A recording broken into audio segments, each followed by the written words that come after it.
Harper was slouched at the kitchen island, her phone glowing like a lifeline in her manicured hands, when she tossed out the grenade. "You're damn lucky I haven't bailed yet, Jake," she said, her voice as casual as if she'd just noted the milk was expired.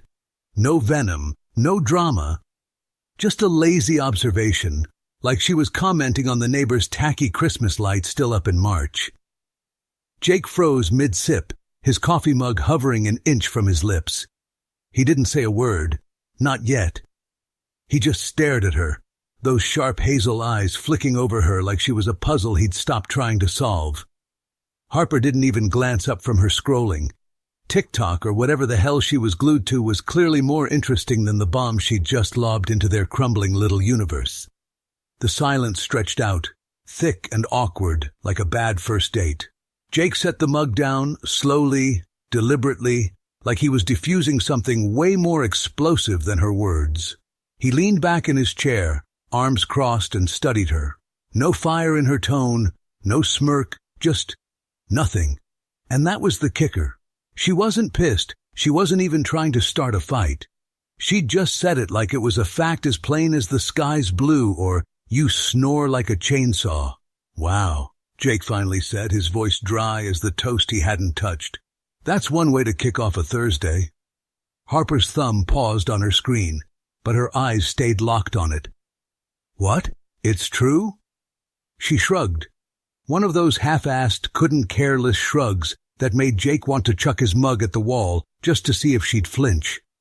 "True, huh?" He cocked his head, a grin tugging at his lips, though it wasn't friendly. "You been keeping a countdown timer or something? 3 days till I'm out of here?" She snorted, finally glancing up, her dark ponytail swishing like she was in some sassy shampoo commercial.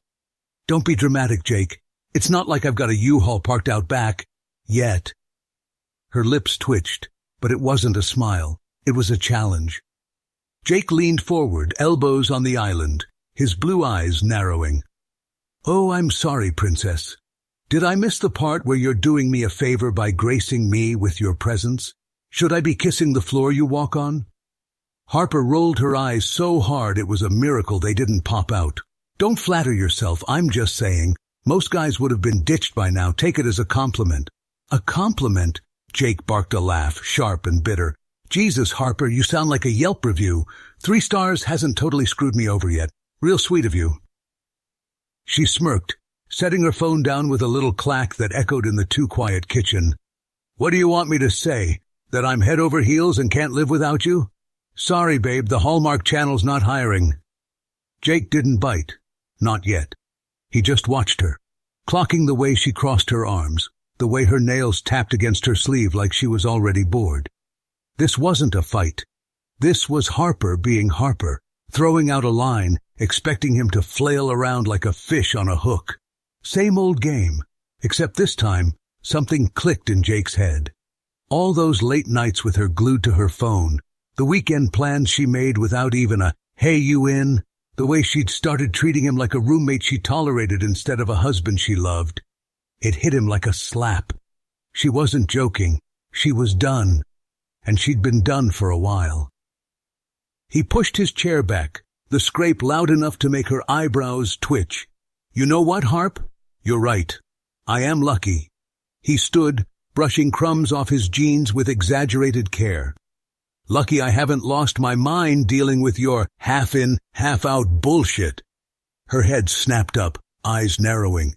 "Excuse me?" "Oh, you heard me," Jake said, his tone light but laced with something darker. "But don't worry, I'm about to make your life a whole lot easier." He turned on his heel and headed for the bedroom, leaving Harper blinking after him like she wasn't sure if he was bluffing or just finally cracking. Jake didn't storm into the bedroom like some soap opera diva. He walked in calm as hell, like he was about to water the plants or fold laundry. But instead of grabbing a t-shirt from the hamper, he yanked open the closet door with a creak that sounded way too dramatic for 8 a.m.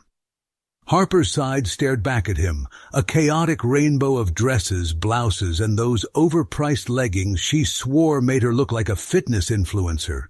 He smirked to himself. Time to give her a one-way ticket out of his lucky little life. He hauled out her beat-up Samsonite suitcase, the one she'd dragged to Cabo 2 years ago and left tequila-stained, and flipped it open on the bed with a thud. Hangers clinked as he started pulling her stuff off the rack. A flowy sundress she'd worn to his cousin's wedding, a denim jacket she swore was vintage but smelled like Target, a pair of chunky boots that screamed, "I'm edgy now." He folded each piece with military precision, smirking at the irony. If she was checking out, he'd make damn sure she had a neatly packed exit. Back in the kitchen, Harper's phone buzzed, but her eyes were glued to the hallway. "Jake?" she called, her voice sharper now, like she'd finally sniffed out trouble. No answer. Just the faint rustle of fabric and the occasional zip of a bag.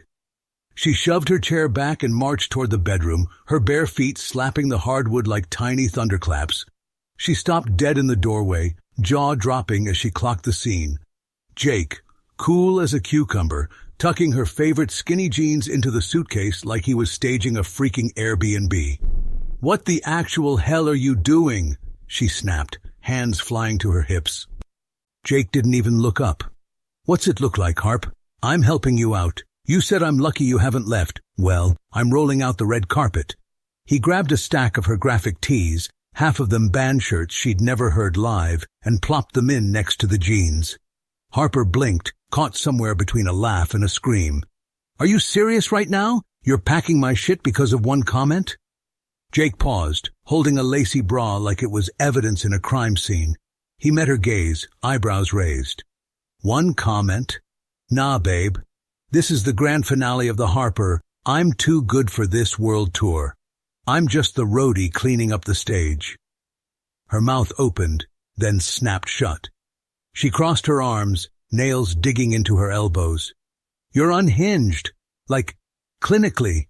You get that, right? Says the woman who's been treating me like a Netflix subscription she's too lazy to cancel."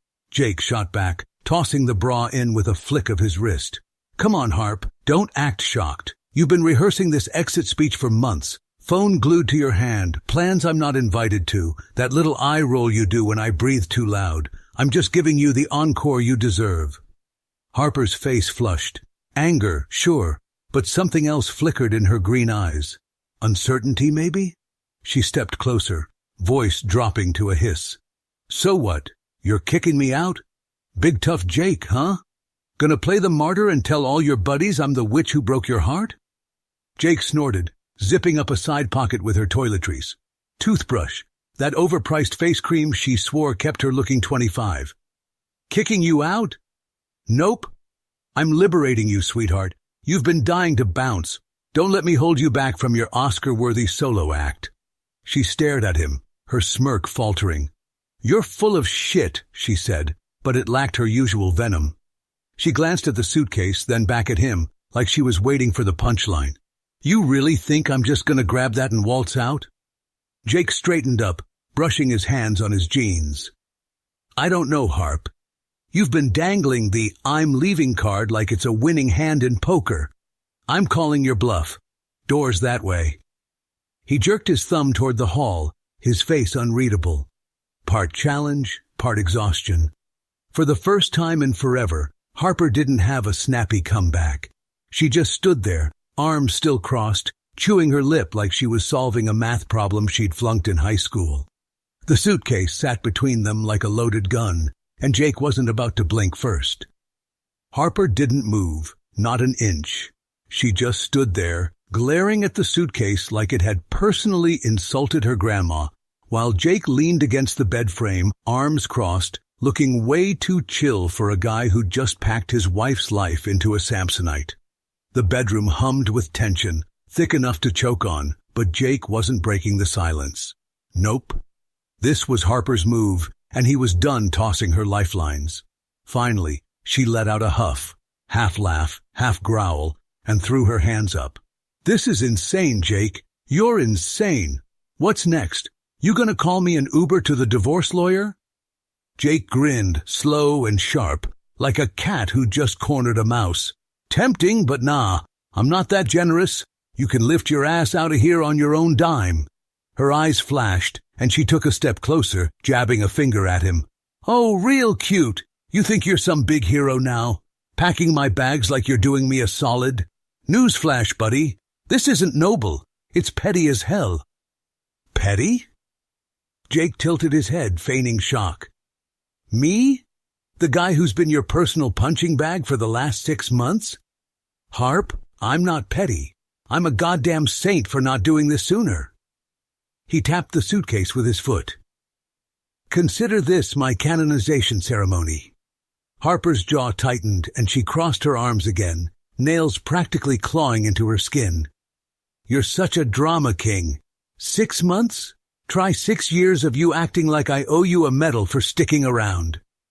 Jake's grin vanished, replaced by a hard-edged stare. Sticking around? That's rich coming from the woman who's been halfway out the door since we said, I do. You've been treating this marriage like a hotel, checking in when it suits you, checking out when you're bored. I'm just the bellhop finally saying, check-out's at noon. She blinked, caught off guard, and for a split second her bravado cracked. That's not, she started, then stopped, lips pressing into a thin line. She paced a tight circle, running a hand through her ponytail, her breath sharp and uneven. You're twisting this, making me the bad guy. Twisting it? Jake stepped forward, closing the gap, his voice low and steady. Harp, you've been twisting me into knots for years. The late nights on your phone, texting God knows who. The girls' trips you don't even tell me about till you're gone. The way you look at me like I'm a piece of gum stuck to your shoe. You want to talk, bad guy? Look in the mirror, babe. Her head snapped up, green eyes blazing. Oh, don't you dare play the victim card. You think you're perfect? Mr. I'll fix it later, who never does? Mr. Let's just watch TV every damn night? You checked out too, Jake. You just didn't have the guts to say it. He barked a laugh, bitter and loud. Guts? I've got plenty. Took guts to stay when you made it crystal clear I'm just the guy you settle for till something shinier comes along. But guess what? I'm done being your plan B. Harper froze, her breath hitching. For once, she didn't have a snarky comeback locked and loaded. She stared at him, then at the suitcase, then back at him, like she was recalculating her whole damn life. You really want me gone, she said, quieter now, almost testing the words. Jake didn't flinch.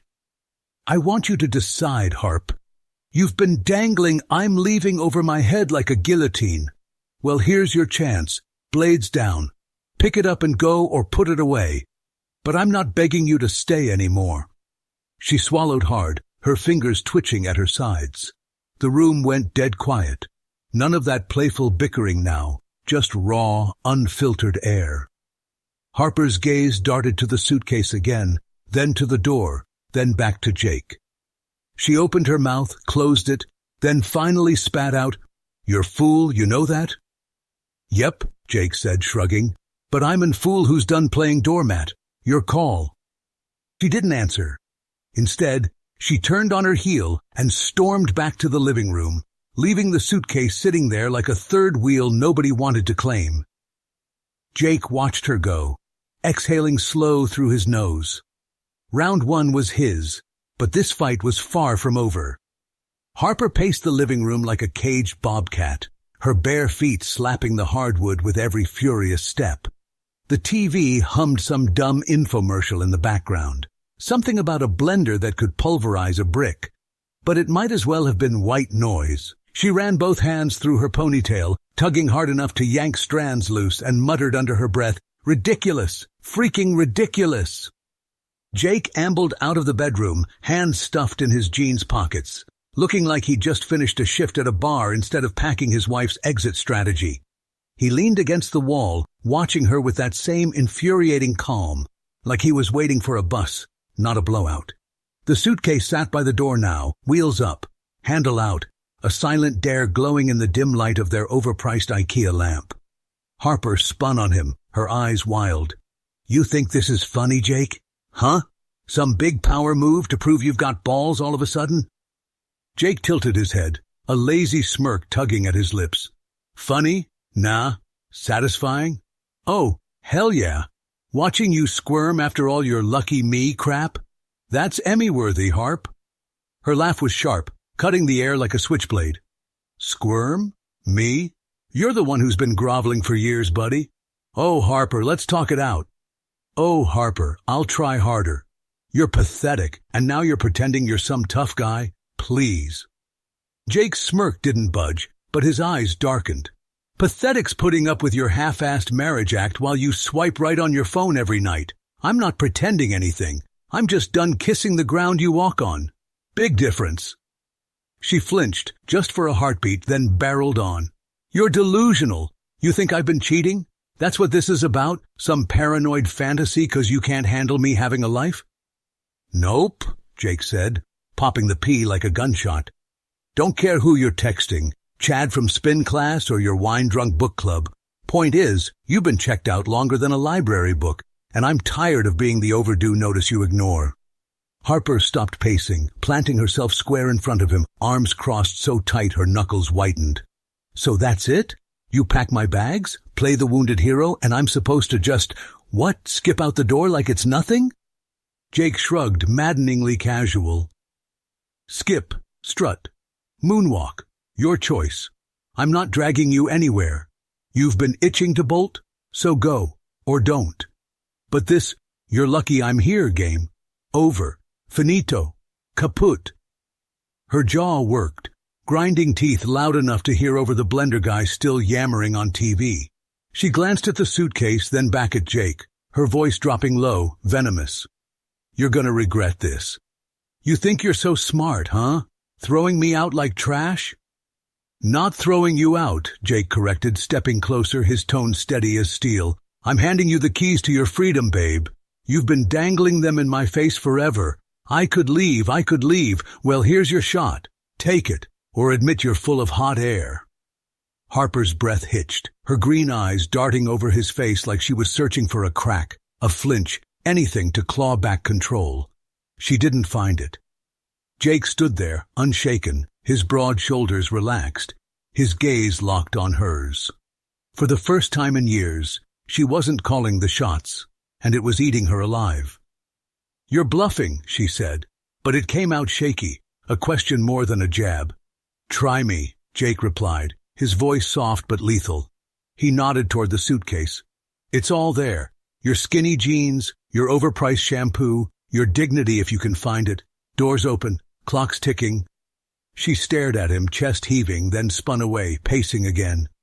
This is bullshit, she hissed, more to herself than him. You don't get to flip this on me. You don't get to win. Win? Jake laughed, short and rough. Harp, this isn't a game show. There's no prize.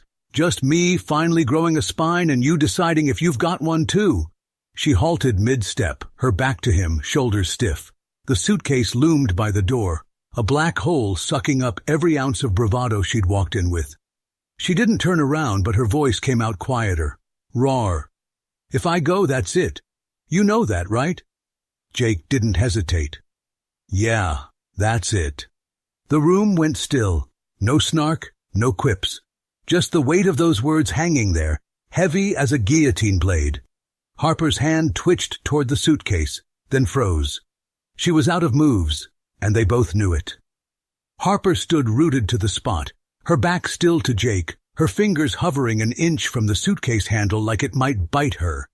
The living room felt smaller now, the walls closing in under the weight of the silence. The infomercial guy on TV was still blabbering about his miracle blender. Chops, blends, saves your marriage. And Jake almost laughed at the irony. Too late for that, pal. He stayed propped against the wall, arms crossed, watching her like a hawk. No smirk now, just a steady gaze that said he wasn't budging. Harper's shoulders rose and fell with a shaky breath, and when she finally turned around, her face was a mess of emotions. Anger, doubt, something that might have been fear if she'd let it show. Her green eyes locked on his, searching for a lifeline, but Jake wasn't throwing one. You're really doing this, she said, her voice low, almost a whisper. You're really letting me walk out. Jake tilted his head, his tone even. Letting you? Harp, I'm not your warden. You've been rattling the cage door for months. I just unlocked it. She flinched, her lips parting like she wanted to argue, but nothing came out.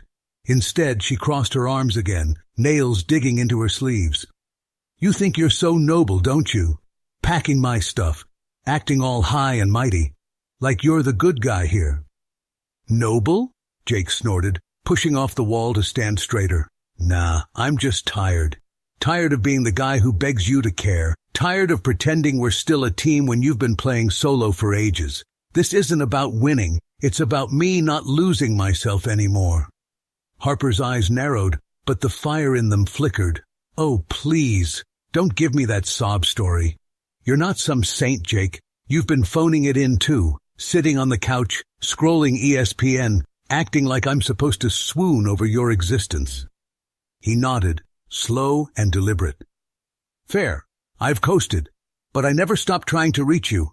You built a wall taller than the Grand Canyon and expected me to keep climbing it with a smile. I'm done scaling, Harp. She swallowed hard, her throat bobbing. For a second, she looked lost, like the Harper who used to laugh at his dumb jokes, the one who'd drag him to late-night diners just to split a milkshake. But that Harper was a ghost now, buried under layers of eye rolls and icy silences. She glanced at the suitcase again, then back at him, her voice sharper. So what? I'm the villain?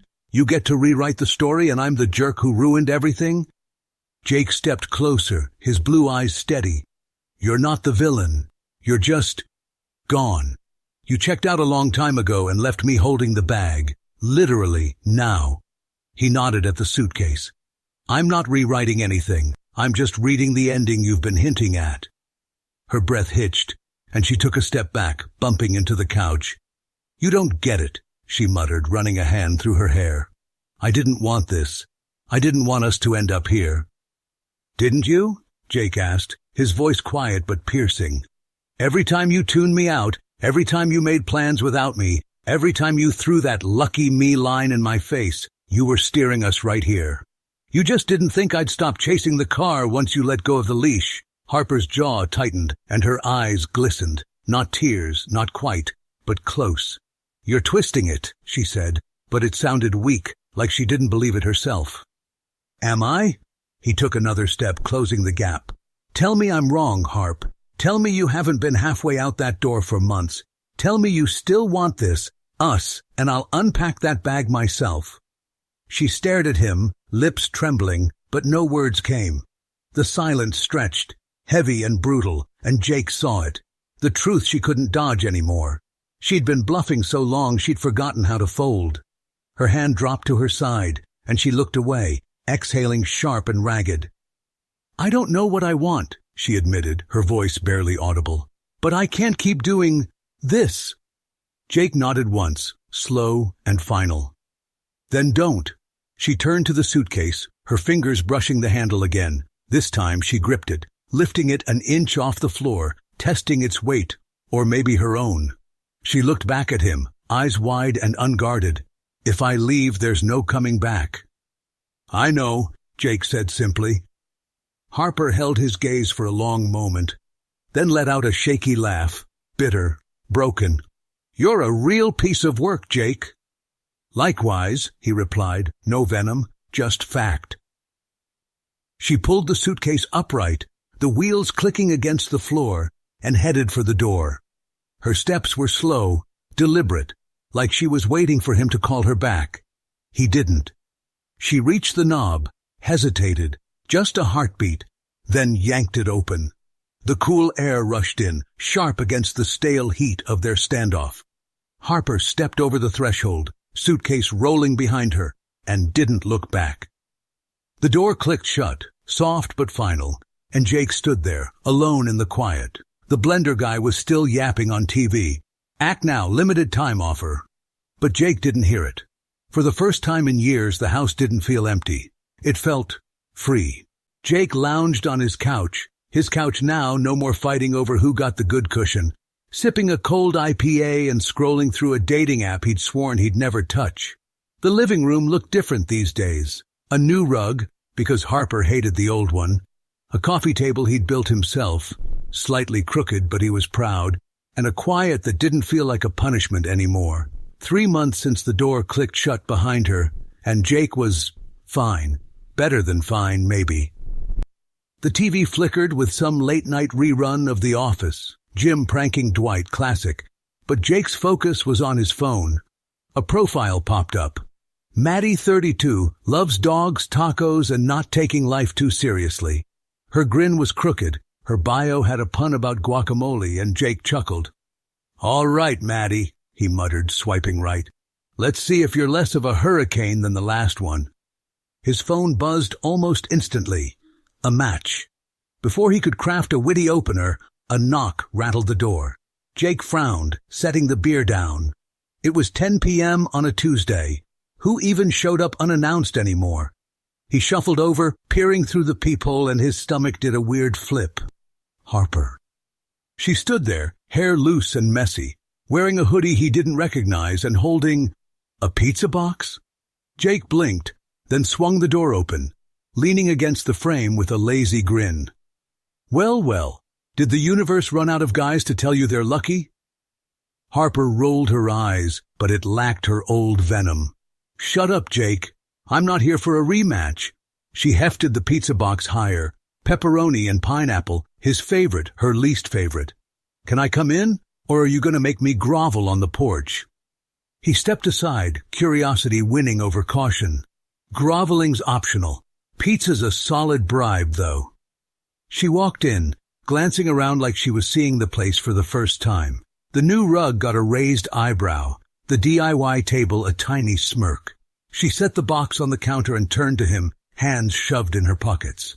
"I'm not staying long, just wanted to say something." Jake crossed his arms, leaning back against the fridge. "Oh, this ought to be good. What's the pitch? I miss your snoring?" She snorted, then sobered, her gaze dropping to the floor. "I was a jerk, okay? Not just that day, before it, a lot. I didn't see it till I was gone, and I don't know. I figured you deserved to hear it." Jake studied her, clocking the way she fidgeted, the way her voice softened. Not the old Harper, all sharp edges and snark. This one was cracked open just a little. He nodded slowly. "Appreciated. But you didn't need to haul a pizza across town for that. Text works." "Yeah, well," she said, shrugging. "I owed you one. And I'm not here to beg my way back in, so don't get smug. I just thought it'd be closure or whatever." "Closure with pineapple?" Jake grinned, popping the box open and grabbing a slice. "Classy move, Harp." She smirked, a ghost of their old banter sparking. "Only the best for you, jerk." She hesitated, then headed for the door. "Take care, Jake." "You too," he said, mid-bite, watching her go. The door clicked shut again, softer this time, and he shook his head, chuckling. Closure with a side of pizza. Better than he'd expected. His phone buzzed. Maddie's message. "Hey stranger, tacos sometime." Jake grinned wider, typing back, "Only if you're cool with pineapple on pizza." He hit send, took another bite, and let the night roll on. Life was messy, sure, but it was his mess now, and it tasted pretty darn good. If you enjoyed the story, please subscribe to the channel. I wish you a great mood and good luck.